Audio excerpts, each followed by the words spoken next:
একটা দারুণ গল্প বলছি, মন দিয়ে শুনো। একটা ক্লাসরুম চলছে। সেই ক্লাসরুমে 0 থেকে 9 এই 10 সংখ্যা রয়েছে। ক্লাস করছে, হঠাৎ করে 9 8কে একটা জোরে থাপ্পড় মারলো। 8 জিজ্ঞেস করলো যে আমাকে থাপ্পড় মারলে কেন? 9 বলল, আমি বড় তাই তোকে থাপ্পড় মারছি, আমার অধিকার হয়েছে তোকে থাপ্পড় মার। তো 8 বলল, ও আচ্ছা এরকম ব্যাপার। তো 8 7কে একটা ঘুরিয়ে থাপ্পড় মারছে। এভাবে 7 6কে 6, 5কে 5, 4কে 4, 3কে 3, 2কে মেরেছে 2, 1কে মেরেছে। এবার শূন্য কি করেছে? আমি তো সব থেকে ছোট, তো শূন্য ক্লাসের রুমের এক কোনায় গিয়ে উটি সুটি হয়ে চুপচাপ বসে আছে। এবার 1 গেছে শূন্যের কাছে।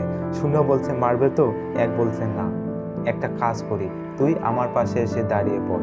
1-এর পাশে শূন্য গিয়ে দাঁড়িয়ে পড়লো। দুজন মিলে হয়ে গেল 10। ক্লাসের এখন সব থেকে বড় কে? তাহলে 10।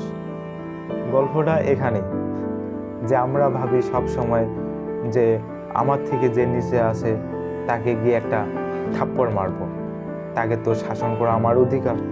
কিন্তু গল্পটা তো অন্যরকম হতে পারে। তাকে যদি আমার সাথে নিয়ে নিই তাহলে তো আমি আরো বড় হয়ে যাই।